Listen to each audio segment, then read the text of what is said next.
नहीं कर सकते, स्वयं जवाहरलाल नेहरू ने कहा है। अब मुझे क्या कह रहे हो? नेहरू ने स्वयं कहा है। मैं रेफरेंस भी दे देता हूं। Nehru memorial museum and library, Jawaharlal Nehru collection, JNSG 143 के अंदर स्वयं जवाहरलाल नेहरू का शेख अब्दुल्ला जी को लिखा हुआ पत्र की मेरी गलती थी। मैं साहब किसी को कोट नहीं कर रहा। अरे यार, ये नेहरू जी ने लिखा है, सूरज समझते नहीं हो? अनुवाद हो रहा है या नहीं हो रहा है अंदर? ये नेहरू जी ने कहा है, मैंने नहीं कहा है। माने मैं तो नेहरू जी का कोट पढ़ रहा हूं, क्यों गुस्से हो रहे हैं मुझ पर? गुस्सा होना है तो नेहरू जी पर होना चाहिए। आप तो जज रहे साहब, ऊपर वाले से तो डरिए, फारूक साहब से इतना मत डरिए। को डराता नहीं, फिर भी डरते हैं, बोलिए। मेरा काम डराना नहीं है, आप लोगों का काम है डराना। हम डराते हैं। मान्यवर कहा है, उसका जवाब मैं आपके बाद दूंगा। नहीं दे सकते आप, नियमों के अनुसार नहीं दे सकते। मान्यवर, वादा किससे किया था? अंग्रेजों ने जो स्कीम बनाई थी आजादी के वक्त, कांग्रेस ने जिस स्कीम को अप्रूव किया, उसमें पूरा अधिकार महाराजा का था। देश भर में कहीं तो पब्लिक को नहीं पूछा गया। क्यों जम्मू कश्मीर में पूछना? और मैं वादे की भी बात करता हूं। चलो मान लेते हैं हमारे संविधान निर्माताओं ने वादा किया था, मगर आप आधा अधूरा पढ़ते हो, इसलिए कंफ्यूजन होता है। इसके अंदर आर्टिकल 370 के अंदर ऊपर टेम्पररी प्रोविजन लिखा गया है। टेम्पररी का मतलब क्या होता है? आजीवन अधिकार हो गया ना जी? कब का जाना चाहिए था, हिम्मत नहीं थी। नरेंद्र मोदी जी ने हिम्मत करी और धारा 370 को समाप्त। नेहरूवियन ब्लंडर, नेहरू के समय में जो ब्लंडर हुआ था, इसके कारण कश्मीर को भुगतना पड़ा। मैं मान्यवर इस सदन में खड़ा रहकर आपके आसन के सामने जिम्मेदारी के साथ कहता हूं कि दो बड़ी गलतियां जो पंडित जवाहरलाल नेहरू के प्रधानमंत्री काल में हुई, उनके लिए गए निर्णयों से हुई। इसके कारण सालों तक कश्मीर ने सहन करना पड़ा। एक सबसे बड़ी गलती, जब हमारी सेना जीत रही थी, पंजाब का एरिया आते ही सीज फायर कर दिया गया और पाक ऑक्यूपाई कश्मीर का जन्म हुआ। अगर सीज फायर 3 दिन लेट होता तो पाक ऑक्यूपाई कश्मीर आज भारत का हिस्सा। तो गुजराती भी कोई बोल सकता है, आप तमिल में भी बोल सकते हो, मगर मैं हिंदी में बोलता हूं, आप अनुवाद ध्यान से सुनते नहीं हो। मैंने जो कुछ पढ़ा वो जवाहरलाल नेहरू जी ने लिखा है, और नेहरू जी ने उसको थोड़ा कम कर किया है कि ये मेरी मिस्टेक थी। मिस्टेक नहीं थी, ब्लंडर था। इस देश की इतनी जमीन चली गई, इस देश की इतनी भूमि चली गई, वो ब्लंडर था।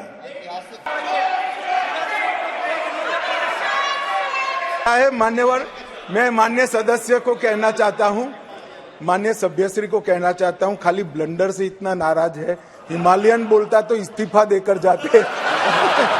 हमारी ट्रेजरी बेंच में बैठे हुए सदस्य ने कहा, मेरे साथी मंत्री ने कहा कि अमित भाई, उन्होंने सुबह बताया था आपको कि ये चले जाएंगे, आप पहले से कहते थे। मुझे कोई बताया नहीं, मेरी ऐसी बातचीत ऑफ द रिकॉर्ड कभी होती है, परंतु मैं जानता हूं कि पिछड़ा वर्ग की जब जब बात आती है, कांग्रेस कभी सहयोग नहीं करेगी, छोड़कर।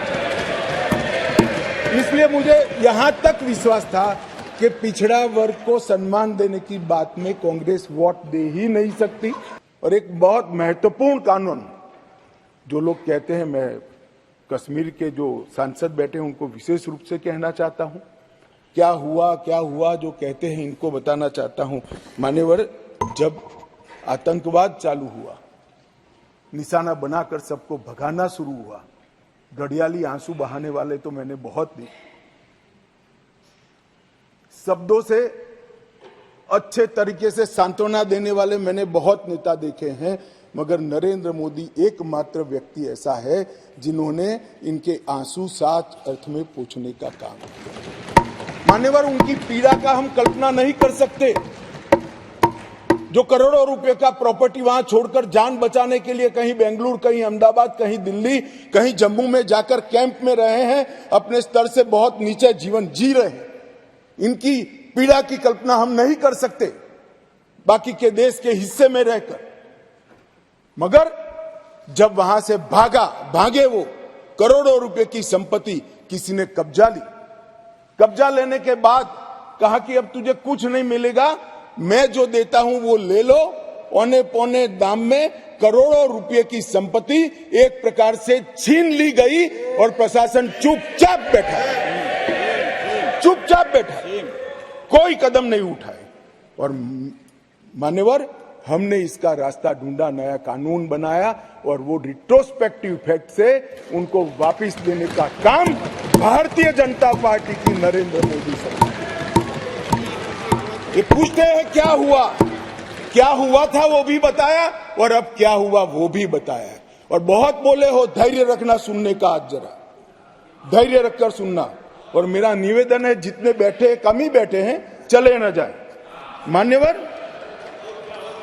अधिवास प्रमाण पत्र लगभग 1.6 लाख लोगों को अधिवास प्रमाण पत्र देने का काम ये भारतीय जनता पार्टी की सरकार ने। नरेंद्र मोदी जी के प्रधानमंत्री बनने के बाद प्रति व्यक्ति 3250 रुपया और अधिकतम सीमा परिवार में 13,000 रुपया कैश डॉल दिया जाता है इन लोगों। प्रति व्यक्ति 9 किलो चावल, 2 किलो आटा और 1 किलो मासिक चीनी देने का काम हमारी सरकार करती है माननीय। और पाक ऑक्युपाई कश्मीर से जो लोग आए थे उनको एक मुश्त 5.5 लाख रुपया एक साथ देने का काम ये नरेंद्र मोदी।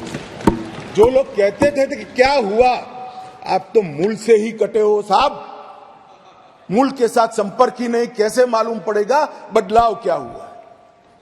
इंग्लैंड में वैकेशन कर जम्मू कश्मीर के बदलाव का अनुभव नहीं कर सकते हो मान्यवर। हमने दादा बैठो। आपको नहीं कह रहा हूं दादा, बैठ जाइए। आप कहां कश्मीरी हो?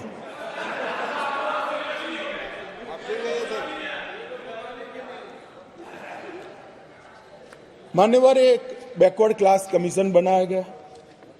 बहुत सहभागिता का अप्रोच बैकवर्ड क्लास कमीशन ने लिया। हितधारकों के साथ कई दौर का बैठक के किया। 198 प्रतिनिधि मंडल और 16,000 लोगों को की सुनवाई हुई। 750 दिन ये प्रक्रिया चली। सभी 20 डिस्ट्रिक्ट में जाकर ये सुनवाई की गई और लगभग 26,000 से ज्यादा पोस्ट में मिली हुई लिखित अर्जियों को भी संज्ञान में ले लिया गया।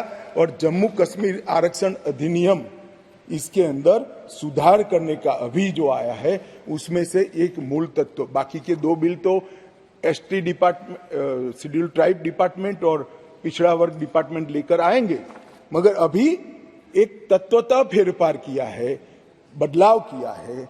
जो मसूदी साहब कहते थे कि पहले भी था, हाँ था, पहले था, परंतु कमजोर वर्गों के लिए था। इसकी जगह संवैधानिक नाम अन्य पिछड़ा वर्ग देकर उनका सम्मान करने का काम नरेंद्र मोदी जी। यहां कांग्रेस के ढेर सारे मित्र बैकवर्ड क्लास करते हैं। कुछ नेता होते हैं जिनको हाथ में कुछ लिखकर पकड़ा लो तो 6 महीने नया कागज ना आए तब वही बोलते रहे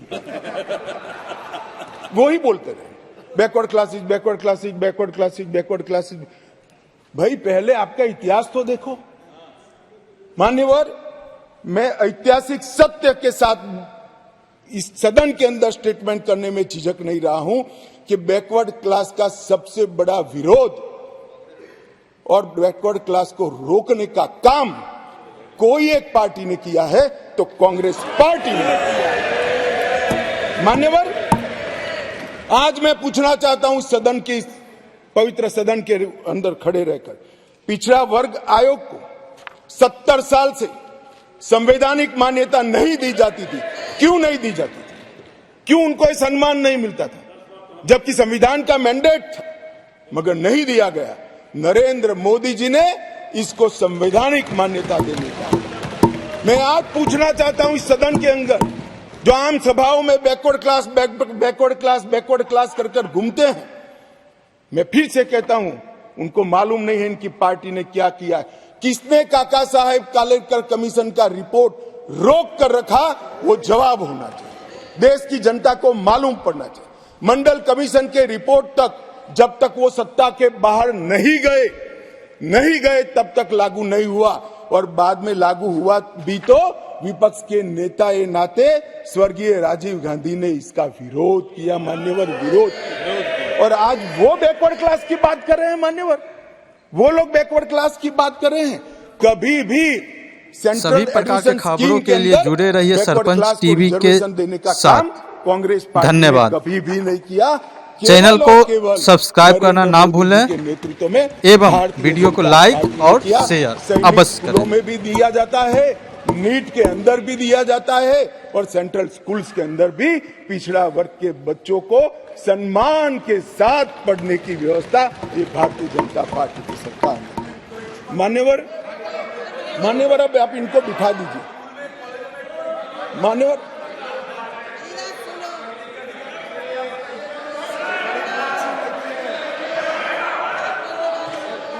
मान्यवर अब तक डिप्राइव लोगों की बात करते, अब तक ईडब्ल्यूएस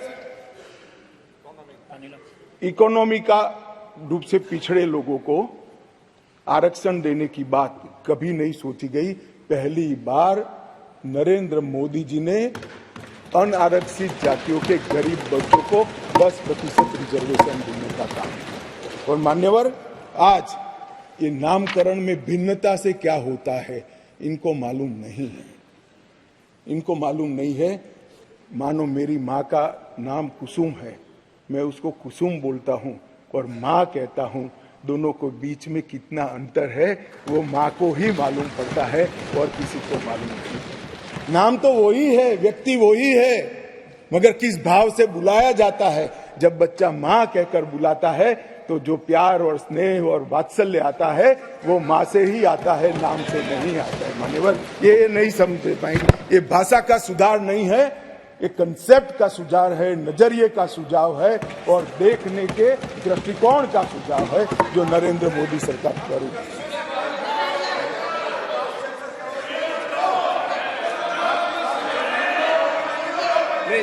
प्लीज।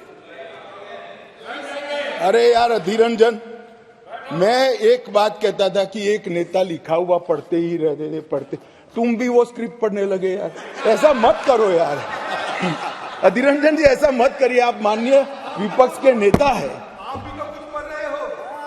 मैं जरा भी पढ़। अरे आपके बारे में नहीं बोल रहे वे, माननीय अधीर रंजन जी आपके बारे में नहीं बोल रहे। प्लीज मान्यवर, मैं इनको बताना चाहता हूं, आजकल करते करते मेरे 32 साल किसी न किसी सदन में हो गए, मैंने आज तक कभी लिखा हुआ भाषण पढ़ा नहीं है। मैं मन की गहराइयों से बोलता हूं। मेरे हाथ में जो कागज होता है आंकड़ों और तथ्यों को रिफेर करने के लिए होता है, क्योंकि मैं जिम्मेदारी के साथ यहां पर हूं। मान्यवर प्लीज माननीय सदस्य प्लीज। मान्यवर, ये विधेयक नरेंद्र मोदी सरकार ने, देश के प्रधानमंत्री नरेंद्र मोदी जी ने देश में लाए हुए सैकड़ों सकारात्मक और परिवर्तनकारी प्रगतिशील परिवर्तनों की कड़ी में एक और मोती जोड़ने का काम ये विधेयक करेगा। और इसलिए मैं आज इस सदन के आशीर्वाद मांगने आया हूं। मान्यवर, कुछ सदस्यों ने बात के अंदर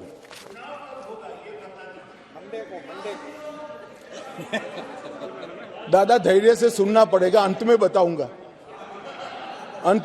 तब तक आप टोके बगैर बैठे। मान्यवर, कुछ कानूनी और संवैधानिक मुद्दे खड़े कर, पहले एक मॉरल बात लाए कि भाई जिस कानून के अंदर आप अमेंडमेंट लेकर आए हो वो कानून ही कोर्ट के सामने चैलेंज में है। मसूदी साहब तो हाई कोर्ट के जज रहे, विद्वान न्यायाधीश रहे हैं, अधिवक्ता अच्छे ही होंगे तभी तो जज बने होंगे। मैं उनको कहना चाहता हूं, धारा 370 भी काफी साल तक चैलेंज में रही, क्यों नहीं रोका उसको? जब चैलेंज में थी तो धारा 370 को क्यों नहीं रोका गया? और आज आपको कानून की मर्यादाएं याद आ रही है। फिर भी मैं स्पष्टता करना चाहता हूं, आपकी ही पिटीशन है, आप पिटीशनर हो। इस पर स्टे मांगा गया था, स्टे पर बहस हुई, न्यायाधीशों ने सुनवाई कर स्टे देने से इनकार किया। स्टे देने से इनकार किया। मैं बहुत रिस्पॉन्सिबिलिटी के साथ यहां बोल रहा हूं, कोई स्टे नहीं है, कोई स्टे नहीं है। कहा कि हम समाज करेंगे, एडमिट किया, जो एडमिट खुद ही होता है कि नहीं, एडमिट होने से कुछ नहीं होता, स्टे करना पड़ता है, ऑर्डर में स्टे करना पड़ता है। मान्यवर, जब तक आप तो जज रहे साहब, ऊपर वाले से तो डरिए, फारूक साहब से इतना मत डरिए। मान्यवर, पिटीशन एडमिट होने से को डराता नहीं, फिर भी डरते हैं, बोलिए। मेरा काम डराना नहीं है, आप लोगों का काम है डराना, हम डराते हैं। मान्यवर, कहा है उसका जवाब मैं आपके बाद दूंगा। नहीं दे सकते आप, नियमों के अनुसार नहीं दे सकते। मान्यवर, जब कोई भी पिटीशन सुप्रीम कोर्ट के सामने जाता है, अगर सुप्रीम कोर्ट उसको स्टे नहीं देता है तो तब तक यथास्थिति बनती है, और यथास्थिति ये है कि राष्ट्रपति महोदय ने इसको, कानून को बनाने का काम पूर्ण कर दिया है। ये यथास्थिति है। इसके लिए मैं इसके अंदर अमेंडमेंट लेकर किसी भी समय पर आ सकता हूं। और ये जो है,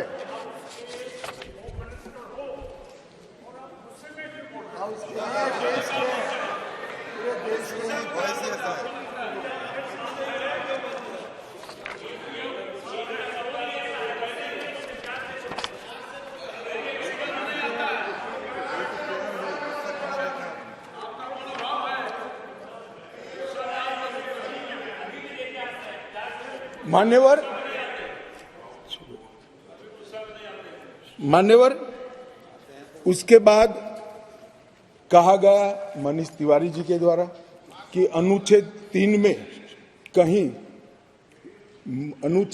में कहीं पर भी यूटी का प्रावधान नहीं है। अब मैं, मान्यवर, कोई कंफ्यूजन नहीं रहना चाहिए, बहुत बड़ी बात माननीय सदस्य ने करी है। मैं अनुच्छेद 3 इस सदन में पढ़ना चाहता हूं। नए राज्यों का निर्माण और वर्तमान राज्यों के क्षेत्रों, सीमाओं या नामों में परिवर्तन, ये अनुच्छेद का मूल चीज है।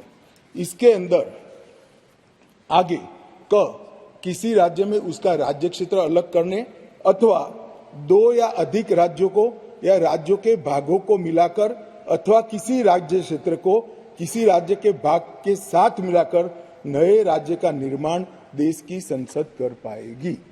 अब इन्होंने कहा यूटी नहीं है, यूटी का इसमें प्रोविजन नहीं है, मगर शायद उन्होंने पूरा पढ़ा नहीं या जानबूझकर आगे उन्होंने सदन को बताया नहीं। इसी के नीचे आर्टिकल 3 के नीचे ही स्पष्टीकरण है। इस अनुच्छेद के खंड क से ड में, जिसमें सारी चीजें आता है, राज्य के अंतर्गत संघ राज्य क्षेत्र समाहित है। तो वहां पर राज्य मीन्स संघ राज्य क्षेत्र अपने आप हो जाता है। तो ये इनको, मैं मनीष जी को थोड़ा स्पष्टता करना चाहता हूं कि इतना बड़ा गैरकानूनी काम कम से कम नरेंद्र मोदी सरकार नहीं कर सकती। ये कोई इंदिरा गांधी की सरकार नहीं है जो इस प्रकार के कानून लेकर आए। भाई अभी बहस नहीं हो सकती, बाद में मैं आपको सवाल, मैं बाद में आपको मौका दूंगा क्वेश्चन पूछने का, अभी बैठ जाइए। मैं बाद में आपको,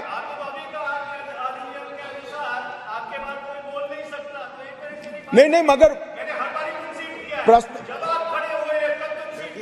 देखिए मनीष जी, मैं प्रश्न ले सकता हूं, मैं महोदय को अभी कहता हूं, बाद में मनीष जी का प्रश्न।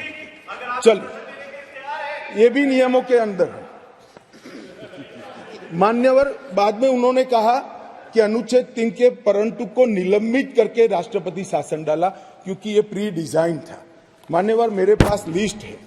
आंध्र प्रदेश में राष्ट्रपति शासन 1973 में डाला, हम नहीं थे, कांग्रेस की सरकार थी, परंतु निलंबित किया गया था। अरुणाचल में डाला गया, परंतु निलंबित। 81 में आंध्र प्रदेश में उनकी सरकार, परंतु निलंबित किया था। 1990 में परंतु निलंबित किया था। बिहार 1969 कांग्रेस सरकार, परंतु निलंबित किया था। 72 परंतु निलंबित किया था। 1977 परंतु निलंबित किया था। 69 बिहार, फिर गोवा 1990 परंतु निलंबित था। 1990 परंतु मेरे पास लगभग 27 राज्यों के 70 से ज्यादा है, एक में भी वो परंतु निलंबित करे बगैर राष्ट्रपति शासन नहीं डाला गया है।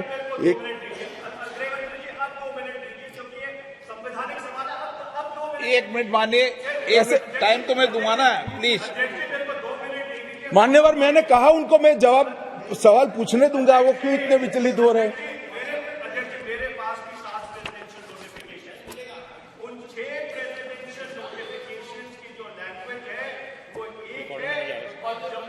के प्रेसिडेंशियल नोटिफिकेशन की लैंग्वेज अलग है। मैं आपको अभी डेमोन्स्ट्रेट कर सकता हूं, मैं अभी बढ़ के सुनाता हूं, मैं अभी बढ़ के सुनाता हूं। एक बहस ही नहीं है, लैंग्वेज क्या है इस बहस इस पर है कि अनुच्छेद 3 के परंतु को, जिसमें असेंबली का पावर यहां पर आता है, उसको निलंबित किया गया है या नहीं किया। एक लिमिटेड क्वेश्चन पर हम है, कहां है बात ही खड़ी होती है। मंत्री जी,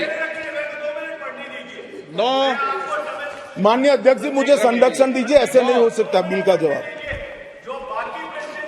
नो, माननीय गृह मंत्री जी, आपका रिकॉर्ड भी नहीं जा रहा है, इसलिए माननीय गृह मंत्री जी। मान्यवर, आप प्लीज मुझे व्यवस्था दीजिए, ऐसे बिल का जवाब नहीं दिया जा सकता, ऐसे महत्वपूर्ण बिल का। एक मिनट। नो, माननीय, मैंने आपको कहा आपको सवाल पूछने का मौका दूंगा, प्लीज। माननीय गृह मंत्री जी।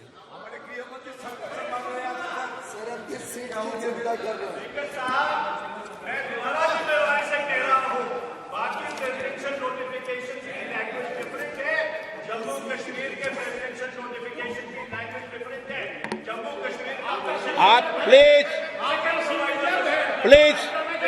नो, माननीय रामकृपाल जी प्लीज, माननीय मनीष तिवारी जी प्लीज। मान्यवर, ढेर सारे सदस्यों ने जम्मू कश्मीर में आतंकवाद की चिंता का जिक्र किया, वो चिंतित भी थे। अच्छी बात है, चिंता हो रही है, होनी भी चाहिए, सभी को होनी चाहिए। उन्होंने सीधा इसको आर्टिकल 370 को निरस्त करने से जोड़ा। उन्होंने क्या हुआ, अब भी आतंकवाद चल रहा है। उन्होंने क्या हुआ, अभी कुछ दिन पहले सेना के कुछ जवान शहीद हो गए, ऑफिसर प्लीज, ऑफिसर जवान शहीद हो गए, कुछ घटनाएं भी हुई। मान्यवर, किसी ने भी नहीं कहा था कि आर्टिकल 370 जाने के बाद कश्मीर में आतंकवाद समाप्त हो जाएगा। सुनिए ना, सुनिए, अरे भाई सुनो ना, मैंने कहा था आतंकवाद का मूल आर्टिकल 370 के कारण खड़ा हुआ अलगाववाद की भावना है। आर्टिकल 370 जाने से अलगाववाद में बहुत बड़ी कमी आने वाली है और इसके कारण आतंकवादी भावनाओं में कमी आएगी। रिकॉर्ड की बात है भाई, अभिनंदन जी। अब मैं बताता हूं, 1994 से 2004, इसमें शासन पर मैं नहीं जा रहा, कालखंड बोल रहा हूं, कई शासन आए हैं। टोटल आतंकवाद की कुल घटनाएं 40,164 हुई। छोटी छोटी घटनाएं भी है, कुछ बड़ी भी है। 2004 से 14 मनमोहन सिंह सोनिया जी के शासन का समय, आतंकवाद की घटनाएं 7,217 हुई, 7,270। और नरेंद्र मोदी सरकार में 14 से 23 तक सिर्फ 2000 हुई, 70% की कमी आई है।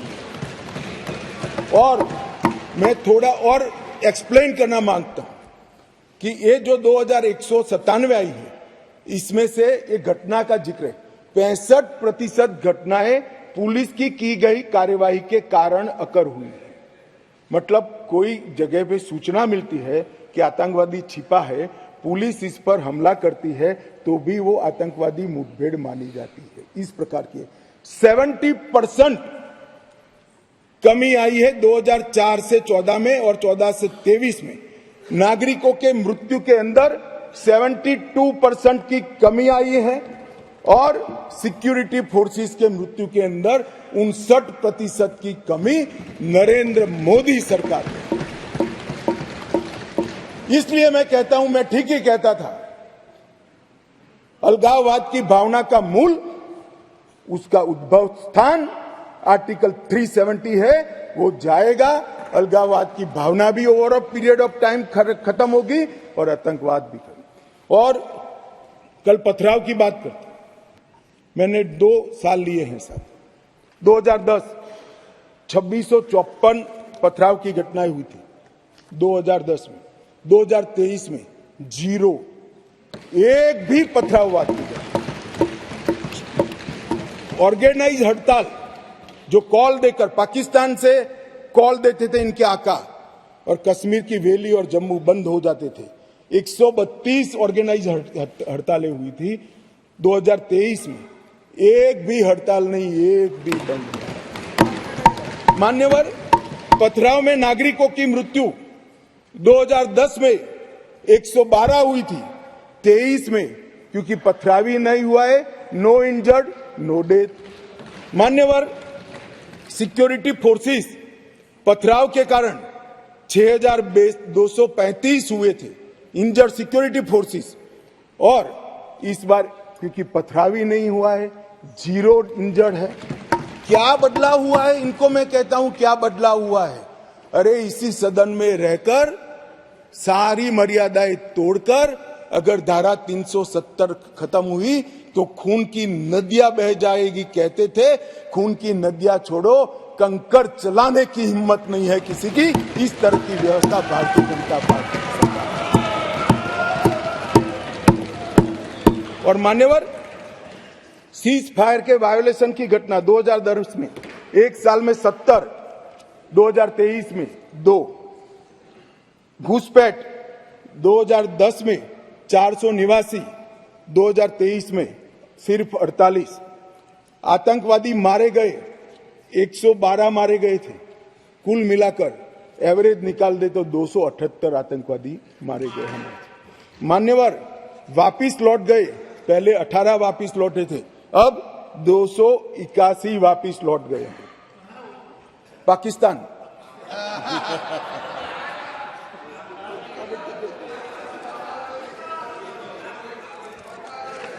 मान्यवर, और वो ऐसे ही नहीं हुआ है। जम्मू कश्मीर की लोगों की सुरक्षा और इनके जीवन की क्वालिटी सुधारने के लिए नरेंद्र मोदी जी के नेतृत्व में भाजपा सरकार ने अथक परिश्रम किया है। मान्यवर, गृह मंत्रालय हर माह यहां पर सिक्योरिटी रिव्यू करता है और हर 3 माह में मैं वहां जाकर सिक्योरिटी रिव्यू करता हूं। मान्यवर, एक 0 टेरर प्लान बनाया गया है जिसको हमने इम्प्लीमेंटेशन में लाया है। 3 साल से वो प्लान एक्शन में है। मुझे पूरा भरोसा है मान्यवर कि 24 के बाद फिर से मोदी जी आने वाले हैं। 26 आते आते 0 टेरर प्लान 100% इम्प्लीमेंट होगा। मान्यवर, इसके साथ साथ कंप्लीट एरिया डोमिनेशन का प्लान बनाया है, वो भी 2026 तक समाप्त हो जाएगा। और पहले सिर्फ टेररिस्टों को मारते थे, हमने इसकी इकोसिस्टम को खत्म किया है। इसके साथ साथ टेरर फाइनेंस पर इकोसिस्टम को खत्म करने के लिए केस किए। एनआईए ने 32 केस किए, जिसमें कुछ पार्टियां बड़ा अरण्य रुदन कर रही है, हाय तौबा कर रही है। क्यों केस हो रहे हैं? क्यों इसलिए केस हो रहे हैं कि पाकिस्तान से पैसा आ रहा है, ये परमिटेड नहीं है, ये नरेंद्र मोदी सरकार है, ये नहीं चाहिए। एनआईए द्वारा 32 केस हुए, एसआईए द्वारा 51 केस हुए, 83 केस टेरर फंडिंग और फाइनेंस के हुए हैं। लगभग 229 अरेस्ट हुए हैं। 150 करोड़ की मूल्य की 57 प्रॉपर्टी को सीज कर नीलामी के लिए कोर्ट के सामने दस्तावेज रख दिए गए और 134 बैंक अकाउंट सील किए, जिसमें 122 करोड़ रुपया सीज हुआ है और 5.5 करोड़ रुपया कैश हुए। और मान्यवर कहते थे क्या फर्क पड़ा है। अब्दुल्ला साहब बैठे थे। अब्दुल्ला साहब, आप जब मुख्यमंत्री पद छोड़े तब से लेकर मोदी जी प्रधानमंत्री बने तब तक 19 तक जम्मू कश्मीर में थिएटर नहीं चलते थे। पूरे देश को मालूम ही नहीं है, जम्मू कश्मीर में थिएटर नहीं चलते थे। धारा 370 खत्म होने के बाद 2021 में जम्मू कश्मीर में पहला थिएटर शुरू हुआ। 30 साल के बाद क्या परिवर्तन हुआ है पूछते हैं, इसलिए मैं कह रहा हूं कि ये परिवर्तन हुआ है। श्रीनगर में एक मल्टीप्लेक्स बना, पुलवामा, शोपिया, बारामूला, हंदवाड़ा 4 नए थिएटर खुले। 100 से अधिक फिल्मों की शूटिंग शुरू हो गई। जो फारूक साहब ने अंतिम देखा होगा, बाद में नहीं देखा होगा किसी ने, अब शूटिंग शुरू हो गई है और लगभग 100 मूवी थिएटरों के लिए बैंक लोन के प्रस्ताव आज बैंक में पेंडिंग। ये मान्यवर इंडिकेटर है, थिएटर खोलने की स्थिति ही नहीं थी। क्यों बंद करने पड़े थे मुझे बताओ ना। ऐसा तो है नहीं कि जम्मू कश्मीर में कोई थिएटर पिक्चर देखना नहीं चाहता, आराम से देखे जाते थे, मगर बंद करने पड़े थे। मान्यवर लगभग कहते थे कि क्या हुआ था कि 370 खत्म करना पड़ा। 45,000 लोगों की मृत्यु हुई है और मैं मानता हूं ये 45,000 लोगों की मृत्यु की जिम्मेदार ये धारा 370 थी जो नरेंद्र मोदी ने उखाड़ कर फेंक दिया। मान्यवर ढेर सारे परिवर्तन जो पूछते हैं क्या हुआ, मैं इसका जवाब देने के लिए खड़ा हूं। मान्यवर, जम्मू कश्मीर और लद्दाख को पहले एक अलग संविधान, अलग ध्वज और एक जमाने में अलग राजधानी, 2 राजधानियां हुआ करती थी। श्यामा प्रसाद मुखर्जी जी ने जिस उद्देश्य के लिए जान दी थी, कुछ सदस्यों ने इसको पॉलिटिकल नारा कहा। ये पॉलिटिकल नारा नहीं है, ये देश की इच्छा थी। इस देश में 2 संविधान न हो, 2 प्रधानमंत्री न हो और 2 झंडे न हो। देश का झंडा, देश का निशान एक ही होना चाहिए, एक ही निशान के तले पूरा देश है। और कुछ सदस्यों ने कहा हमसे वादा किया गया था। वादा किससे किया था? अंग्रेजों ने जो स्कीम बनाई थी आजादी के वक्त, कांग्रेस ने जिस स्कीम को अप्रूव किया, उसमें पूरा अधिकार महाराजा का था। देश भर में कहीं तो पब्लिक को नहीं पूछा गया। क्यों जम्मू कश्मीर में पूछना? और मैं वादे की भी बात करता हूं। चलो मान लेते हैं हमारे संविधान निर्माताओं ने वादा किया था, मगर आप आधा अधूरा पढ़ते हो, इसलिए कंफ्यूजन होता है। इसके अंदर आर्टिकल 370 के अंदर ऊपर टेम्पररी प्रोविजन लिखा गया है। टेम्पररी का मतलब क्या होता है? आजीवन अधिकार हो गया ना जी। कब का जाना चाहिए था, हिम्मत नहीं थी, नरेंद्र मोदी जी ने हिम्मत करी और धारा 370 को समाप्त। कोई वादा खिलाफी नहीं है। एक स्पिरिट जो संविधान का था कि आर्टिकल 370 टेम्पररी है, ये टेम्पररी का दिन ही नहीं आता था। मोदी जी ने 5 अगस्त को वो दिन ला दिया और टेम्पररी था वो चला दिया। मान्यवर, पहली बार कश्मीरी, डोगरी, हिंदी और अंग्रेजी और उर्दू को राज्य की आधिकारिक भाषाएं बनाई। मान्यवर, राइट टू एजुकेशन एक्ट पहली बार, उसकी चर्चा होगी तब बताऊंगा, बैठ जाइए। भूमि अधिग्रहण और मुआवजे का कानून, forest right act, SC ST prevention atrocity act, whistle blower protection act, juvenile justice act और अल्पसंख्यक आयोग अधिनियम 1992 ये रोक कर रखे थे, वो अब लागू हो गए। असेंबली वहां की 6 साल की बना कर रखी थी, अब वो भी 5 साल की हो गई। और बड़े बदलाव हुए। मान्यवर, मैं आज कहना चाहता हूं, हम भी गए थे लाल चौक पर तिरंगा फहराने के लिए, रोक दिया था मोदी जी और हमारे उस वक्त के अध्यक्ष मुरली मनोहर जी गए और लाल चौक में तिरंगा फहराया था। मान्यवर, तिरंगा फहराने के लिए जद्दोजहद करनी पड़ती थी। आज हर घर तिरंगा, घाटी का एक भी घर ऐसा नहीं था जहां पर तिरंगा न फहरा। मान्यवर, ये बदलाव आज लाल चौक में सारे धर्म के त्योहारों को रंग चंग के साथ मनाया जाता है और सारे धर्म के लोग पार्टिसिपेट करते हैं। बंधारण संविधान की स्पिरिट को अब नीचे उतारा गया है। ये जो पूछते हैं क्या हुआ क्या हुआ क्या हुआ, मैं उनको जवाब देना चाहता हूं। मान्यवर, मैं उनको जवाब देना चाहता हूं, जब आर्टिकल 370 गया उसके पहले जीएसडीपी 1 लाख करोड़ था, सिर्फ 1 लाख करोड़। आज 2,27,927 करोड़ जीएसडीपी, सिर्फ 5 साल में डबल। रोजगारी ढेर सारी बढ़ी। पहले 94 डिग्री कॉलेज थे मसूदी साहब, अब 147 हो गई। आईआईटी, आईआईएम और 2 एम्स, सबसे पहला राज्य ऐसा है जहां 2 एम्स दिए गए, वो हमारा जम्मू कश्मीर। मेडिकल कॉलेज पहले 4 थे 70 साल में, 7 नए मेडिकल कॉलेज बनाए गए, 15 नर्सिस कॉलेज बनाए गए। मेडिकल सीट 500 थी, अब नई 800 सीटें जोड़ने का काम आर्टिकल 370 जाने के बाद हुआ है। 367 पीजी की सीटें थी, उसमें नई 397 सीटें जोड़ने का काम नरेंद्र मोदी सरकार ने किया है। और लगभग मिड डे मील 6 लाख लोगों को मिलता था, अब 9,13,000 लोगों को मान्यवर मिड डे मील मिलता है। प्रधानमंत्री ग्राम सड़क योजना की एवरेज 158 किलोमीटर थी, अब 8,068 किलोमीटर प्रति साल हो गई। क्या हुआ है जो पूछते हैं, इनको मैं बताता हूं। मैं देता हूं जवाब।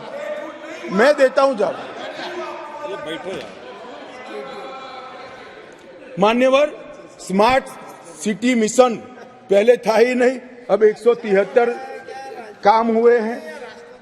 प्रधानमंत्री आवास योजना में 70 साल में 24,000 घर दिए गए थे, ये 5 साल में 1,45,000 लोगों को घर देने का काम नरेंद्र मोदी सरकार। 75 साल में 4 पीढ़ियों ने 7,82,000 लोगों को पीने का पानी पहुंचा चुके थे, अब नए 13 लाख परिवारों को पीने का पानी पहुंचाने का काम नरेंद्र मोदी सरकार ने किया। मान्यवर, शिशु मृत्यु दर 22 थी, वो कम होकर 14.30 पर लाने का काम नरेंद्र मोदी सरकार ने किया है। और लगभग 47 जन औषधि केंद्र थे, इसकी जगह 227 जन औषधि केंद्रों पर आज सस्ती दवाइयां वहां पर 5 साल में मिल गई।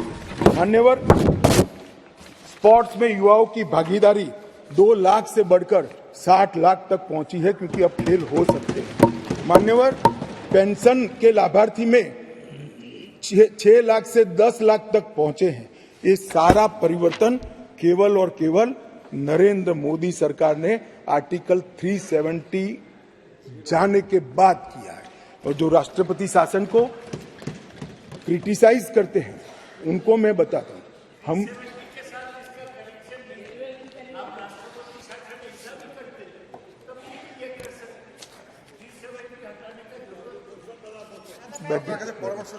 दादा, आप कई बार बंगाल में पहुंच जाते हो, यहां बैठे हुए।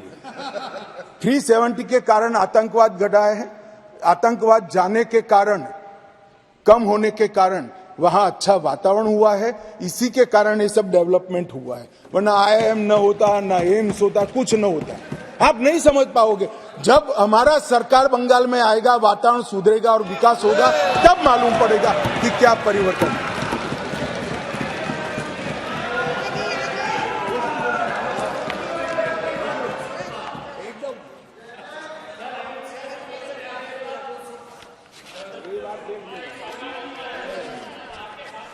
मान्यवर, प्रेमचंद्रन जी ने यहां से किसी सदस्य ने कहा, एक शब्द प्रयोग पर बहुत बड़ी आपत्ति की।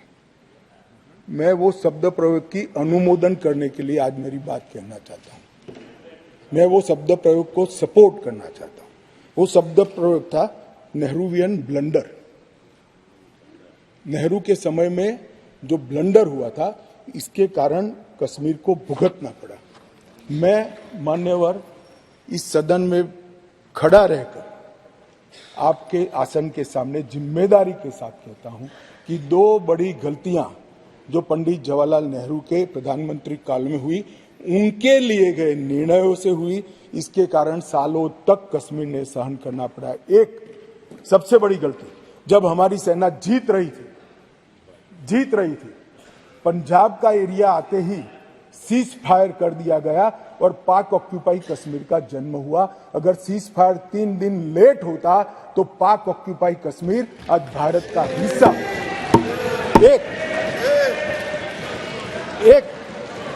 ये चर्चा में करेंगे उस दिन, बैठ जाओ।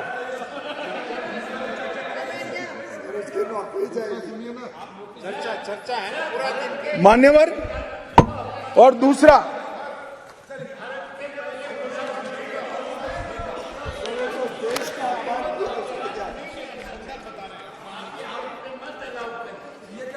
किसी का अपमान नहीं करे, संदर्भ बता रहे हो तो हिस्टोरिकल फैक्ट है। बैठो, बैठ जाइए। उस समय हमारी देश में सारे हमारी खोज कंट्रोल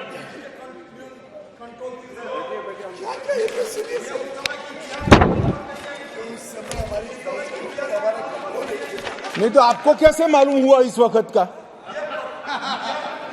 मान्यवर अभी तो एक ही का है, दूसरा तो सुने। उसका कंट्रोल नहीं था। बैठ जाओ। मेरा जन्म नहीं हुआ था।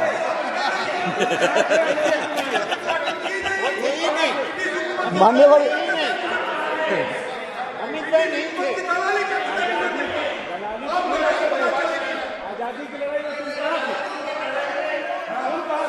अरे तो माननीय गृह मंत्री जी ने, एक मिनट प्लीज दादा, माननीय गृह मंत्री जी ने ऑफिशियल स्टेटमेंट दे दिया था कि आजादी की लड़ाई के समय का पूरा स्टेटमेंट पोल में दे दिया, अभी फिर दे देंगे। बेटा सुनो, आप बता दो साहब इनको एक बार। दूसरी गलती, दूसरा संदर्भ और कर दें आप। गलती नहीं, संदर्भ, सॉरी। मान्यवर एक ही गलती बताने से इतना तिल मिला गया। नहीं, मैंने हटा दिया। मैं तो सिर्फ नहीं, ऐसा नहीं है। मैं सिर्फ दो ही बताना चाहता हूं। एक, पूरा कश्मीर जीते बगैर सीज फायर कर लिया, और दूसरा, यूएन के अंदर हमारे मसले को ले जाने की बहुत बड़ी गलती की। मान्यवर, मैं एक कोट अनकोट पढ़ना चाहता हूं। मैंने बहुत सावधानी से आपके द्वारा उठाए गए बिंदुओं को देखा, एक पत्र का हिस्सा है। मैंने बहुत सावधानी से आपके द्वारा उठाए गए बिंदुओं को देखा है, लेकिन मुझे डर है कि मेरे विचार आपके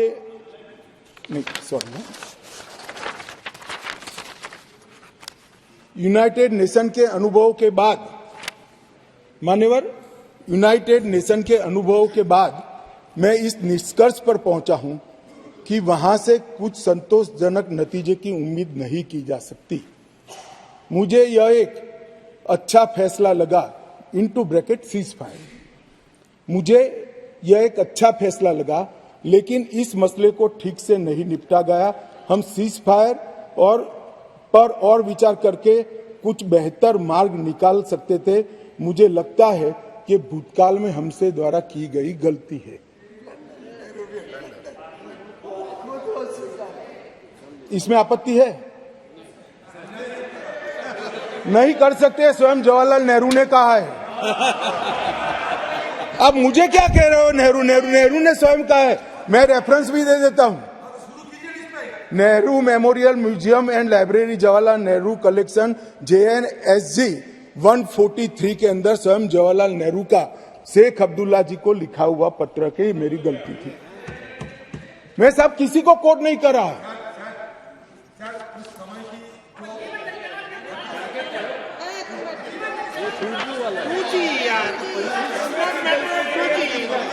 ये कम्युनिकेशन का मसला नहीं है।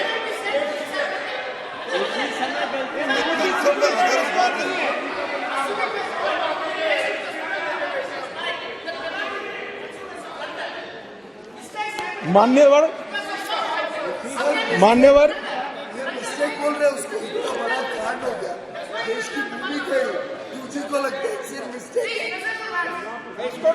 मान्यवर नहीं कर सकते। मान्यवर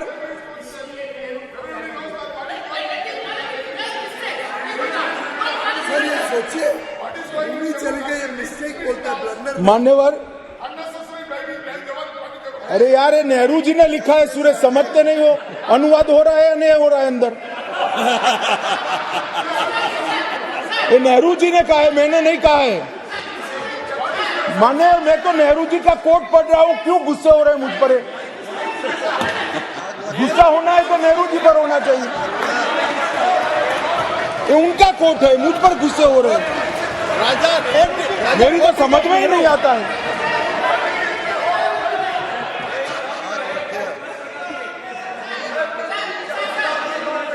मान्यवर ये खामखा मुझ पर गुस्से हो रहे हैं मैंने जो पढ़ा है वो नेहरू जी ने स्वयं शेख अब्दुल्ला जी को लिखा हुआ है और गुस्से होना है तो जवाहरलाल नेहरू जी पर उनको होना चाहिए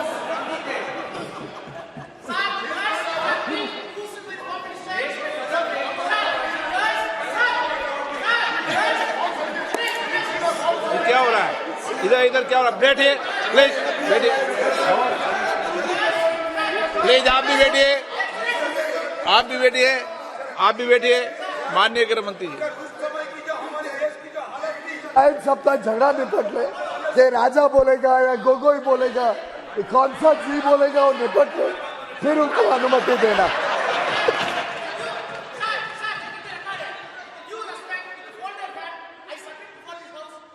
Home Minister, the words which are being used as against Nehru by the Home Minister are not at all matching to the stature of Home Minister. माननीय गृह मंत्री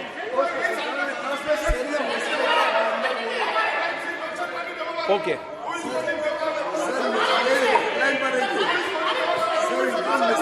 प्लीज प्लीज प्लीज बैठे प्लीज पीछे के सीनियर मेंबर कह रहे हैं आपको प्लीज बैठ जाइए ब्लंडर नहीं देश की भूमि चली गई अरे आपने बोल लिया था ना जसवंत सिन्हा जी का ऐसे विषय नहीं होता है जवाब आपने बोल लिया था प्लीज अरे आपने कोट किया है बैठो अभी माननीय गृह मंत्री जी आपका रिकॉर्ड में जा रहा बाकी रिकॉर्ड में जा रहा मान्यवर उस वक्त जब यूएन में मामला भेजना था तब भी निर्णय बहुत आनंद फानंद में लिया गया मामले को संयुक्त राष्ट्र चार्टर के अनुच्छेद 35 की जगह 51 के तहत ले जाना चाहिए था मेरा तो मत है ले जाना ही नहीं चाहिए मगर ले जाना था तो 51 के तहत ले जाना चाहिए था इसकी जगह 35 पर ले गए वो भी कई लोगों ने रिकॉर्ड पर सलाह देने के बावजूद भी निर्णय कर दिया गया कि अनुच्छेद 35 के तहत ले जाएंगे और कुछ लोगों को मेरी भाषा मैं क्या कर सकता हूं मैं तो इस देश की भाषा बोलता हूं मतलब इस देश की भाषा तमिल भी है हिंदी भी है बंगाली भी है मराठी भी है तेलुगु भी है कन्नड़ भी है तो गुजराती भी कोई बोल सकता है आप तमिल में भी बोल सकते हो मगर मैं हिंदी में बोलता हूं आप अनुवाद ध्यान से सुनते नहीं हो मैंने जो कुछ पढ़ा वो जवाहरलाल नेहरू जी ने लिखा है और नेहरू जी ने उसको थोड़ा कम कर किया है कि ये मेरी मिस्टेक थी मिस्टेक नहीं थी ब्लंडर था इस देश की इतनी जमीन चली गई इस देश की इतनी भूमि चली गई वो ब्लंडर था ऐतिहासिक ब्लंडर था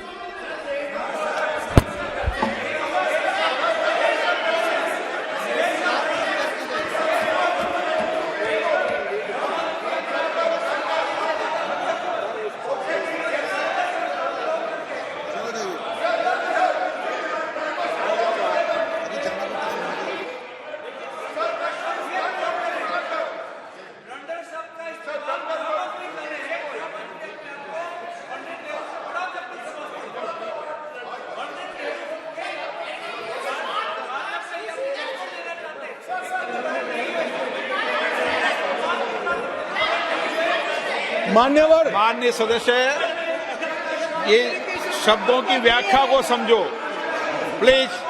नो प्लीज। खाली अभी क्या बताया था, अगर पूछी का आदमी उधर क्यों बैठता है?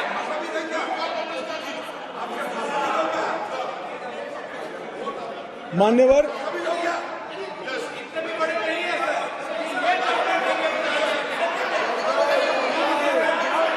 अभी तो आपने कहा था ये नहीं बैठेंगे, अभी पहले कहा था कि ये नहीं बैठेंगे सर, इन्होंने कहा था, अमित भाई ने कहा था नहीं बैठेंगे, अमित भाई ने कहा था नहीं बैठेंगे।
Mike mike mic.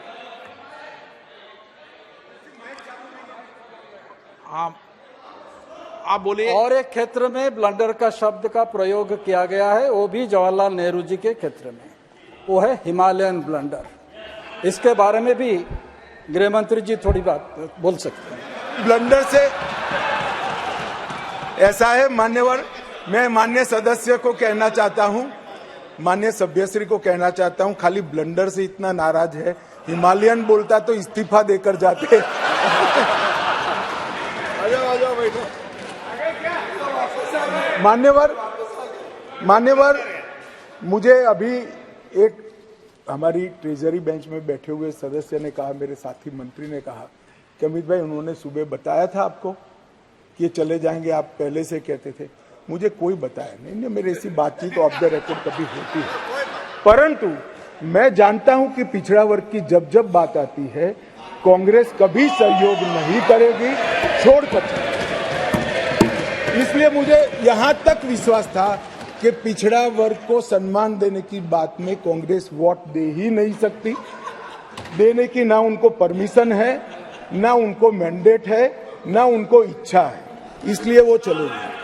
माननीय प्रधानमंत्री जी ने 2014 में 80,000 करोड़ की लागत से 63 परियोजना, जो अब तक 70 साल तक कश्मीर को इग्नोर किया गया, और समग्रता से कश्मीर के विकास के लिए बिजली, इंफ्रास्ट्रक्चर के प्रोजेक्ट, इरिगेशन, एजुकेशन, मेडिकल सुविधाएं, ये सभी चीजों को समाहित करती हुई 63 परियोजना 80,000 करोड़ की लागत से बनाई। इसमें लगभग 9 परियोजनाएं 21,000 करोड़ की लद्दाख की थी, जो अब अलग यूटी में चली गई, परंतु जम्मू कश्मीर की बात करें तो 32 परियोजनाएं 58,477 करोड़ की लगभग पूरी हो गई है, और 58,000 करोड़ में से 45,800 करोड़ रुपए का व्यय समाप्त। ये मैं बताता हूं, ये कह रहे कि क्या हुआ है, इसके लिए मैं कुछ योजनाओं का नाम भी जरूर पढ़ना चाहूंगा। 5,000 मेगावाट के लक्ष्य रखकर 4,287 करोड़ की 642 मेगावाट की कीरू हाइड्रो परियोजना, क्वार हाइड्रो परियोजना 540 मेगावाट 5,000 करोड़, रतले हाइड्रो परियोजना 5,200 करोड़ 850 मेगावाट, 8,112 करोड़ की 1,000 मेगावाट की सोपाकदल दूल हाइड्रो परियोजना, सावलकोट हाइड्रो परियोजना 1856 मेगावाट की 2300 करोड़ की, और शाहपुर कंडी बांध सिंचाई और बिजली परियोजना 2793 करोड़ की। सिर्फ जल विद्युत के अंदर इतना सारा पैसा ये 10 साल के अंदर इन्वेस्ट हुआ है। और पहली बार सौर ऊर्जा 1600 मेगावाट की प्राप्त करने के लिए भी प्रोजेक्ट वहां पर डाला गया। 38 ग्रिड स्टेशनों का निर्माण हुआ, 467 किलोमीटर नई ट्रांसमिशन की लाइनें बिछाई गई, 266 उप स्टेशनों को बनाया गया और 11,000 सर्किट किलोमीटर की HT और LT लाइनों को बिछाने का काम नरेंद्र मोदी सरकार ने किया है। सिंचाई का जहां तक सवाल है, 62 करोड़ की रावी नहर योजना पूरी कर ली गई, 45 करोड़ का टसर चलन 3 त्राल सिंचाई योजना का पूरा किया गया।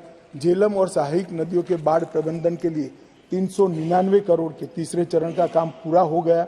1632 करोड़ का दूसरे चरण का काम चल रहा है और चरण 1 का काम पूरा होकर 31,800 क्यूसेक से बढ़कर 41,000 क्यूसेक की परिवहन की क्षमता आज परिवहन कर रही है। शाहपुर कंडी बांध परियोजना भी पूरी हो गई है। जम्मू प्रांत की प्रमुख नहरों से 3 पीढ़ियों से गाद नहीं निकाली गई थी। 59 दिन में ही राष्ट्रपति शासन लगने के बाद गाद निकालने का काम 70 साल के बाद पूरा हुआ है। रेल नेटवर्क का विस्तार हुआ है। 3,127 करोड़ रुपये की अनुमानित लागत से 8.45 करोड़ की लंबी द्वीन ट्यूब काजीकुंड बनिहाल सुरंग का निर्माण हो गया है और लगभग 8,000 किलोमीटर नए रोड ग्रामीण सड़क योजना के बना है। जम्मू कश्मीर के 10 शिल्प को GI टैग मिला। डोडा का गुच्छी मशरूम भी GI टैग मिला। RS पूरा के बासमती चावल को जैविक प्रमाण पत्र जारी किया गया और समग्र कृषि विकास के लिए 5,013 करोड़ की योजना की गई।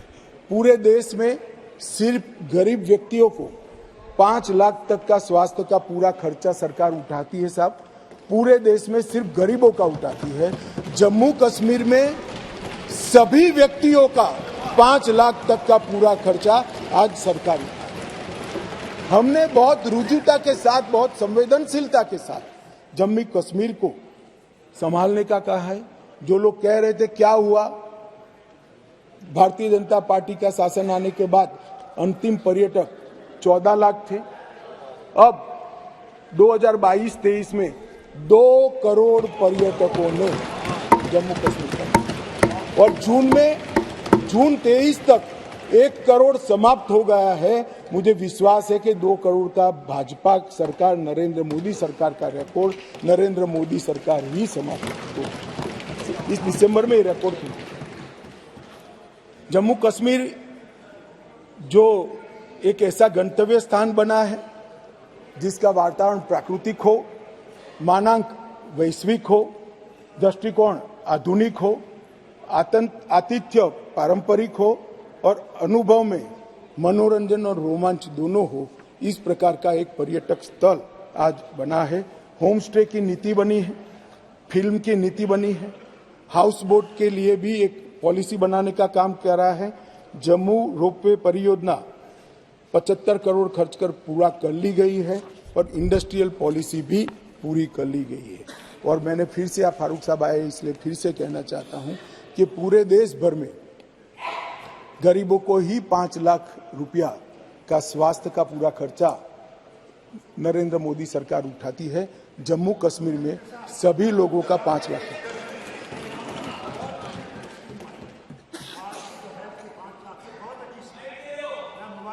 धन्यवाद। धन्यवाद साहब, धन्यवाद।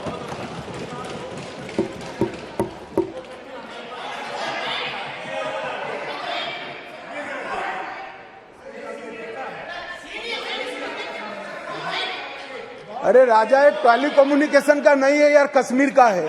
काहे को खड़े हो जा रहे हो?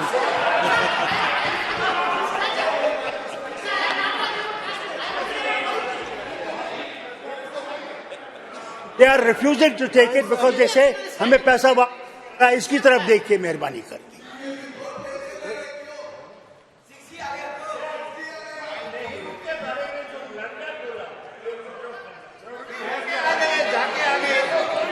मान्यवर बैठिए दादा। आपके जाने के बाद एक माननीय सदस्य खड़े हुए, उन्होंने कहा इसके लिए ब्लंडर नहीं हिमालयन ब्लंडर भी शब्द प्रयोग खड़ा किया गया। मान्यवर, अंत में मैं जो बिल लेकर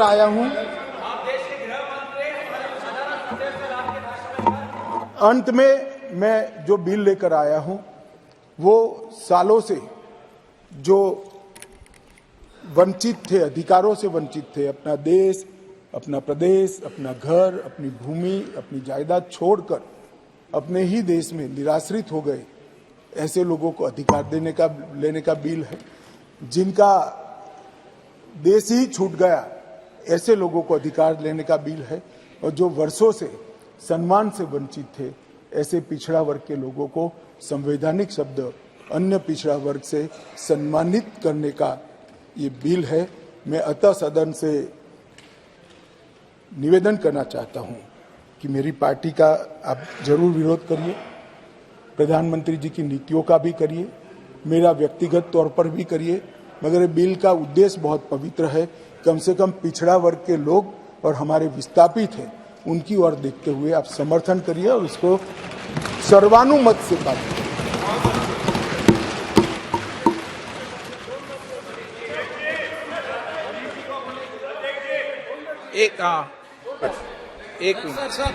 देखिए ऑनरेबल होम मिनिस्टर ने जो यहाँ बिल किया, मैं पहले गुजारिश करूंगा जरा उसमें देखिए जो माइग्रेंट है उसकी डेफिनेशन क्या आपने दी है।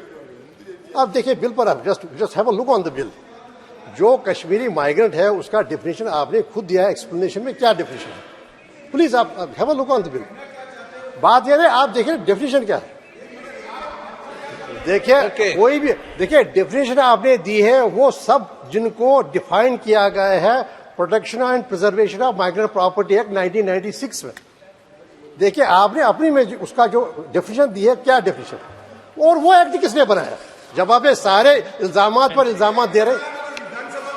नहीं ये से क्या होता है, ये तो विस्थापित भी, मैं तो यही कह रहा हूं, विस्थापित भी आपने ही किया है। दोनों आपका ही है। क्या आप क्या बोल रहे हो? जनाब आपने कहा कि आपको सुप्रीम कोर्ट से नहीं मिला स्टेट, आपने सही कहा, लेकिन क्या सुप्रीम कोर्ट ने डिक्लाइन किया, बल्कि ये ऑब्जर्व किया कि हम पावरलेस नहीं है कि हम अनडू करें अगर ये कोई कदम उठाएंगे इम्प्लीमेंटेशन के लिए। तीसरी बात, ये सुप्रीम कोर्ट ने ये नहीं कहा कि डिक्लाइन किया। अब 2 मिनट कीजिए ना, आपने डिक्लाइन नहीं किया, रिफ्यूज नहीं किया। दूसरी बात, तो जनाब आपने कहा टेम्परेरी की बात, तिवारी जी